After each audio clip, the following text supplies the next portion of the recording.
ये बात कोई भी मेरे लिए शर्म की बात नहीं है, क्योंकि कोई भी अप्लाई कर सकता है और ये प्रशासन अपना इन्वेस्टिगेशन करके लाइसेंस देता है कि लाइसेंस किसको देना चाहिए, किसको नहीं देना चाहिए। इसमें किसी मीडिया से पूछ के नहीं देता है कोई भी प्रशासन। सही पूछ रहे हैं कि अभी आप आए थे तो आपको होम गार्ड वहाँ मिला था कि नहीं गेट के पास? नहीं था। तो फिर कैसे आ गया ये आज कि हाउस गार्ड ले लिए गए?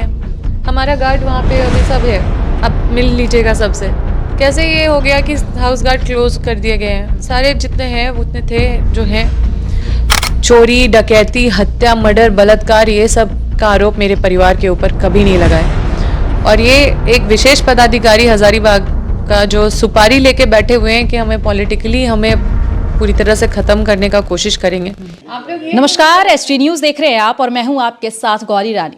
झारखंड की महिला विधायक अंबा प्रसाद सबसे ज्यादा सुर्खियों में रहती हैं, कभी जमीन को लेकर तो कभी राइफल को लेकर। इन दिनों अंबा प्रसाद को राइफल के विधायक कहा जा रहा है, क्योंकि न सिर्फ अंबा प्रसाद को बल्कि इनके भाई, इनके बहन और इनके पूरे परिवार को राइफल चाहिए। आखिर क्यों, हम यही जानने की कोशिश करेंगे। हमारे साथ इस वक्त कांग्रेस विधायक अंबा प्रसाद है। अंबा जी, आपका बहुत बहुत स्वागत है एसडी न्यूज में। सबसे पहले यही जानना चाहेंगे कि आपको राइफल के विधायक कहा जा रहा है, आप मांग कर रही हैं खुद के लिए, अपने पूरे परिवार के लिए राइफल के? देखिए, जिसको जो कहना है कहे। बहुत सारे लोग मेरा नाम लेके कुछ ना कुछ कहते रहते हैं ताकि उनका मतलब चीज़ों को ज़्यादा पकड़ में आए। हमारा नाम का यूज़ इसलिए भी ज़्यादा किया जाता है और कुछ मीडिया के द्वारा आज भी छापा गया है। और क्या छापा गया है, उसका उद्देश्य क्या है? मतलब ये जनता भी सोच में पड़ गई होगी कि किसी एक व्यक्ति के बारे में ये छापना कि उसका गार्ड वापस ले लिया गया है और उसका होम गार्ड घर का जो आवास गार्ड है उसको वापस ले लिया गया। अभी आप आए होंगे तो मेरा होम गार्ड को देखे होंगे, गेट पे हमारा जो आवास गार्ड है, तो वापस तो लिया नहीं गया है।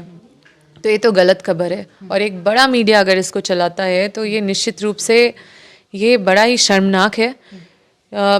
और दो चीज़ों का मतलब इस पे ध्यान देने की ज़रूरत है कि एक तो गोपनीयता, कि आप लाइसेंस अप्लाई कर रहे हैं, ये चीज़ अखबार में छप रहा है। तो आप सोचिए कि आप लाइसेंस अप्लाई करना किसको मना किया गया है? ये आप भी अप्लाई। सच्चाई है कि आप और आपका पूरा परिवार लाइसेंस चाहता है? पूरा परिवार नहीं, लेकिन हम तो अप्लाई किए हैं। मेरा भाई अप्लाई किया हुआ है क्योंकि वो भी क्षेत्र में घूमता है। मेरी मम्मी अप्लाई की हुई है क्योंकि वो भी सामाजिक कार्य में ऐसो जाती रहती है। तो हम लोग, क्योंकि बहन अनुप्रिया भी।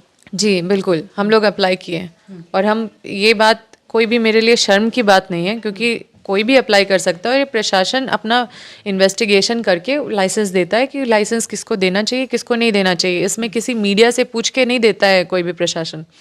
और सिर्फ हमने झारखंड में नहीं अप्लाई किया है, कि झारखंड में ऐसे बहुत सारे बड़े बड़े ऐसे लोग भी अप्लाई किए हैं, जिनको कई पूर्व की सरकार तो ऐसे लोग को दे दिए हैं जो मतलब असामाजिक तत्व के लोग हैं। और बाद में पता चलता है, जब उनके पास बंदूकें मिलती है तो पता चलता है सब लाइसेंस्ड है।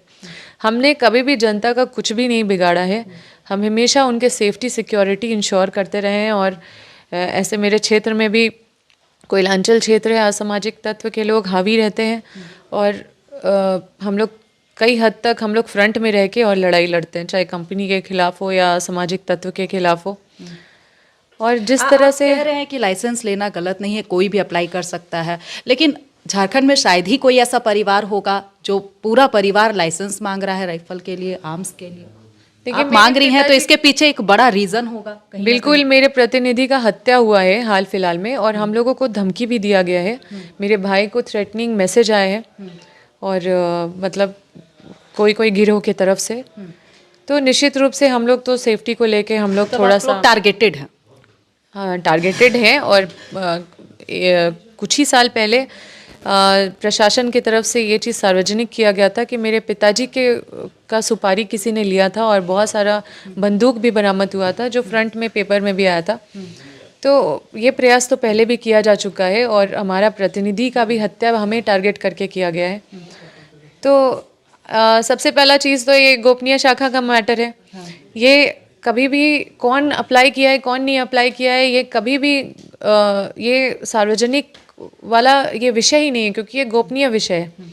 तो ये गोपनीयता को ऐसे सरेआम प्रकाशित करना और कौन अप्लाई किया है, कौन नहीं अप्लाई किया है, ये मौलिक अधिकार है। हम भी अप्लाई कर सकते हैं, आप भी अप्लाई कर सकते हैं। अब ये प्रशासन के ऊपर है कि वो इन्वेस्टिगेट करे कि हमें कितना खतरा है। तो मुझे नहीं लगता कि इसको छाप के कोई उद्देश्य इससे निकल रहा है। आप सामाजिक चीज़ों को आपको लाना चाहिए लोगों के बीच, ना कि किसी एक व्यक्ति का क्या अप्लाई करिए, क्या अप्लाई नहीं किए, मतलब, और ये मीडिया बताएगा कि मुझे मिलना चाहिए कि नहीं मिलना चाहिए। हम काफ़ी मतलब टारगेटेड रहते हैं, क्योंकि लोगों के पास, जो हमारे विरोधी हैं, उनके पास कोई विकल्प नहीं है। हम 24 घंटा काम करते हैं, कोई ऐसा जगह नहीं है जहाँ पे मेरा अनुपस्थिति है। मुझे लगता है कि आप अगर सक्रियता के बावजूद आप इस तरीके से सुर्खियों में हो, जैसे कि आप कह रही हैं कि आप जो प्राइवेसी है वो लीक हो रहा है, आपके बॉडीगार्ड की बात कर ले, तो कहीं ना कहीं इसमें कितनी सच्चाई है? क्या लगता है इस तरीके का एक गलत मैसेज फैलाने की कोशिश की जा रही है ताकि आपके विरोधी अलर्ट हो सके? बिल्कुल तरीके का कोई नुकसान? आप सच्चाई की बात कर रहे हैं तो हम आपसे ही पूछ रहे हैं कि अभी आप आए थे तो आपको होम गार्ड वहाँ मिला था कि नहीं गेट के पास? नहीं, वो था। तो फिर कैसे आ गया ये आज कि हाउस गार्ड ले लिए गए? हमारा गार्ड वहाँ पे अभी सब है, आप मिल लीजिएगा सबसे।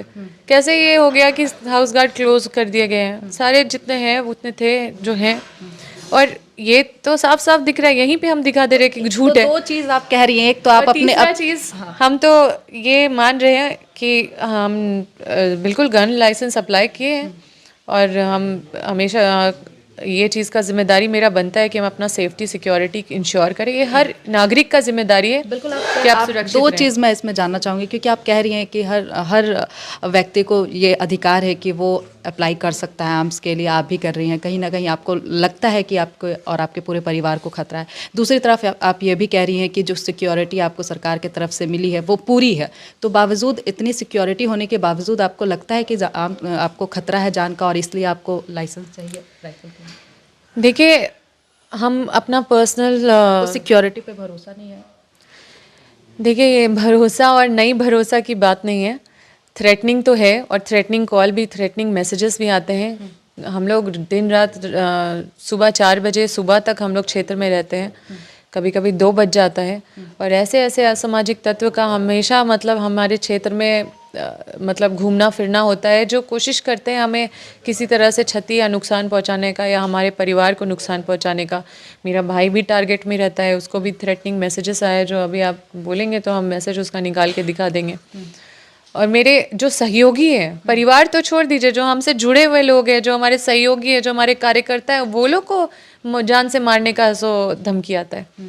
तो ये इतनी बड़ी बात है कि इसको सबसे आगे जगह दे के छापा जाए, और सिर्फ मेरे बारे में। तो आप ये बताइए कि कितने सारे लोग झारखंड में, क्या सिर्फ अंबा प्रसाद है, अंबा प्रसाद एंड फैमिली जो गन लाइसेंस अप्लाई किया है?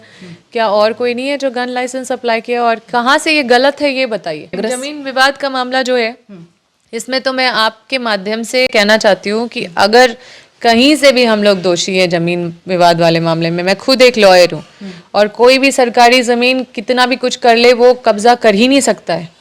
और लेकिन ज़मीन वाला आप बात उठा ही दी है तो मैं पूछ लेती हूँ कि अभी कुछ दिन पहले ही ज़मीन को लेकर के एक चर्चा हुई थी कि आप लोग जो है उसको हड़पने की कोशिश की है, और 24 घंटे के भीतर आपके और आपके पिताजी का जो नाम है वो वापस ले लिया जाता है। आज आप क्योंकि आज आप प्रेस कॉन्फ्रेंस की हैं तो उस मुद्दे पर आप आज बोल रही हैं, इतना समय क्यों लग गया? देखिए, रांची में आपसे आज मिले, हम तो क्षेत्र में ही रहते हैं, और वहाँ पे जो भी मीडिया बंधु आए थे उनको हमने अपना पक्ष रखा है। आप पता लगा सकते हैं, अपना पक्ष हमने अखबार में भी दिया है। जब मुझे पता चला जमीन विवाद का, जो अखबार से ही माध्यम से पता चला, तो उस समय हम आउट क्या मैटर था उसमें? कितनी सच्चाई थी? अंबा प्रसाद का उसमें कितना हाथ था? आज तक मेरे पूरे परिवार का ये मतलब रिकॉर्ड है, कभी भी इस तरह की चीज़ कभी आज तक हमने हमारे परिवार के ऊपर आरोप नहीं लगाया, कभी नहीं। हमेशा आरोप लगाया कि हम कंपनी के विरुद्ध लड़ते हैं, हम लोग धरना प्रदर्शन करते हैं, लोगों के साथ बैठते हैं, ये सारा आरोप है। लेकिन कभी भी हमने किसी का कुछ नुकसान किया, किसी को मारा, या किसी से कुछ लूटा, या मतलब चोरी, डकैती, हत्या, मर्डर, बलात्कार, ये सब का आरोप मेरे परिवार के ऊपर कभी नहीं लगाया। और ये एक विशेष पदाधिकारी हजारीबाग का जो सुपारी लेके बैठे हुए हैं कि हमें पॉलिटिकली हमें पूरी तरह से ख़त्म करने का कोशिश करेंगे, जो मुझे रिसेंटली पता चला है, क्योंकि हम ध्यान नहीं देते थे इन सब चीज़ों में। मेरा हमेशा क्षेत्र में ध्यान रहता था। कुछ आता भी था मीडिया में तो हम हमेशा सोचते थे कि इन सब चीज़ों पे क्या ही बोला जाए, छोड़ो, इग्नोर करो। लेकिन अब इन चीज़ों को बहुत ही साफ साफ अब देखने को मिल रहा है कि क्या इंटेंशन है इन अधिकारियों का। अगर कहीं सरकार आपकी है, अधिकारी आपके हैं, फिर भी अधिकारी नहीं सुन रहे हैं और सुपारी ले रहे हैं, ये तो बड़ा मुद्दा है। फिर देखिए, सबसे पहले चीज़ तो है सब अधिकारी एक नहीं होते हैं। कुछ अधिकारी अपना जिम्मेदारी निभाते हैं, कुछ अधिकारी कितने भी मतलब कोई भी सरकार आ जाए, जनता से घूस लेना ही है उनको, सरकार को धोखा देना ही उनको, चीज़ों को उलझाना ही है उनको। तो आप किसी के अंदर जाके उसका जो सोच है, उसका जो व्यवहार है, उसके व्यक्तिगत जो चीज़ें हैं उसको चेंज नहीं कर सकते हैं। तो ऐसे अधिकारी भी हैं जो मतलब विपक्ष के साथ भी मिले रहते हैं।